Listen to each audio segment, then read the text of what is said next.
Russia launched a record drones over Ukraine during the early hours of the new year. Vietnam could reach the world's top 25 economies. Maximum speed on 4-lane highways in Vietnam to be increased to 90 kilometers per hour.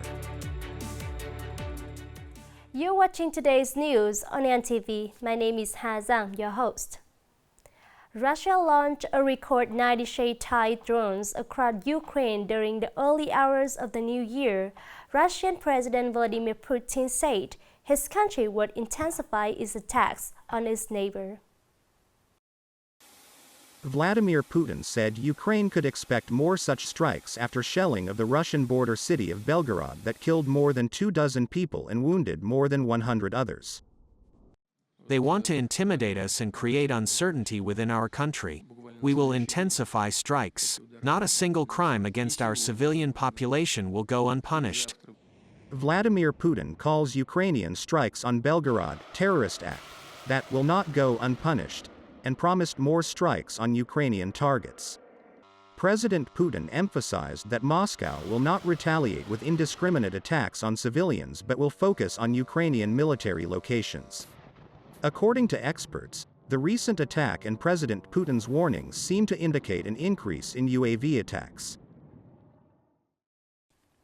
At the regular meeting in December 2023, the Provincial Party Standing Committee listened and commented on the draft project to merge Nghệ An Pedagogical College, Nghệ An College of Culture and Arts, Nghệ An University of Economics to become Nghệ An University. With a strategic vision of human resources and diverse development space, along with the province's inherent advantages, Nghệ An has many opportunities to become a training and scientific research center of the region and country. Developing a strong multidisciplinary university is a very important indicator in comprehensive and sustainable development, contributing to attracting resources for the development of the province. At the meeting, all opinions agreed that, when merging the three colleges, Nghệ An University will be a public service unit under the Provincial People's Committee, becoming a satellite of Vinh University later. The Department of Roads of Vietnam has just requested road management agencies to raise the maximum speed on highways designed with 4 lanes to 90 km per hour. According to Vietnam Road Department, there are currently 9 4-lane highways qualified to increase the maximum vehicle speed to 90 km per hour, including Lao Cai Kim Thanh, Cao Bô Mai Sơn, National Highway 45, National Highway 45 Nghi Sơn Diễn Châu, Nha Trang Cam Lâm Vĩnh Hảo Phan Thiết, Mỹ Thuận Cần Thơ. Vietnam Road Administration requested the Ministry of Transport to organize the posting of maximum speed signs of 90 km per hour. The maximum speed regulation of 90 km per hour applies to cars, passenger cars with up to 30 seats, except buses, trucks with a tonnage of up to 3.5 tons. The remaining vehicle maintain the same maximum speed of 80 km per hour. Coming up next are some updated news. CEBR, the UK's independent centre for economic forecasting and analysis with 30 years of experience, has just released its 14th annual World Economic Outlook report. According to rankings on the World Economic Union Table, World Economic League Table, WELT, this time, Vietnam's economic scale is forecast to have a leap in the next 14 years. UK's CEBR estimates that Vietnam will be the 34th largest economy in 2023 with a GDP of 430 billion United States dollars and will rank the world's 21st largest economy in 2038.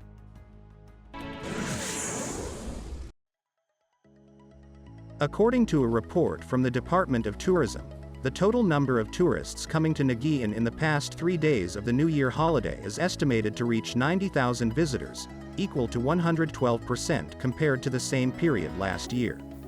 Total tourism revenue reached over 200,000 billions VND. Some tourist destinations have attracted a large number of visitors.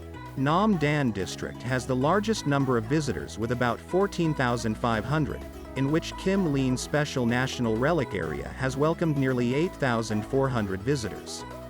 Vinh City and Tai Hoa Town are also the destinations attracting a large number of visitors.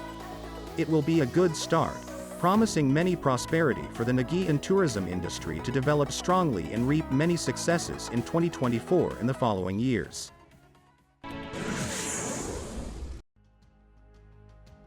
At least 50 people are confirmed dead following a major earthquake in the Noto Peninsula in Ishikawa Prefecture and surrounding central Japan on New Year's Day. The 7.6 magnitude quake and more than 155 subsequent aftershocks caused great damage to urban structures and caused many fires in Wajima City in Ishikawa Province. Many road systems were destroyed, while 33,000 households were without power in the region. More than 1,400 passengers were affected because Shinkansen trains in the disaster area were temporarily suspended. The number of deaths is likely to increase. As of 6 p.m. this afternoon, there had been no Vietnamese people reported dead or injured in the earthquake.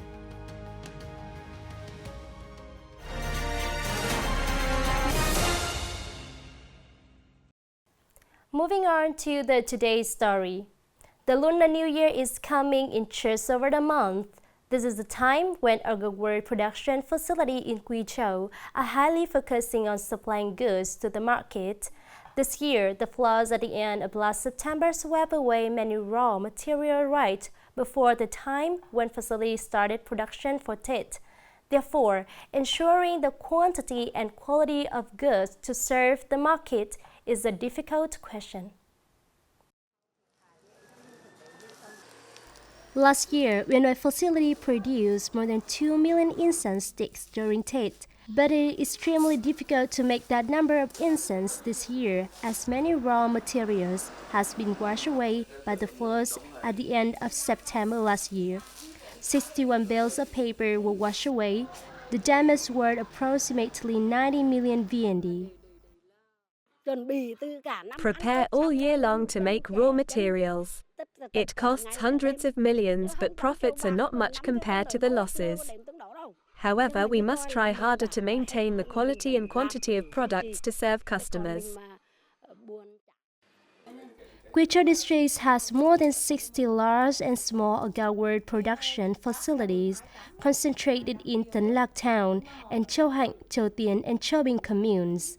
These are the most affected areas by the last flood. Therefore, Guizhou District leaders have also encouraged and supported the production facilities so that they can maintain the output of more than 60 million sticks of incense and the quality of the local brand name products.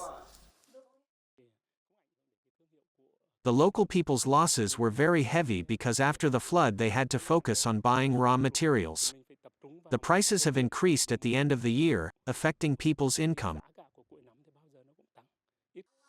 All year, people in Guizhou have only waited for Tết incense crop to earn money, but it did not bring in the expected income. However, overcoming difficulties, the facilities have still ensured supply output and a firm quality to retain long-term customers. And now it's time to say goodbye. Thank you for watching and hope to see you next time.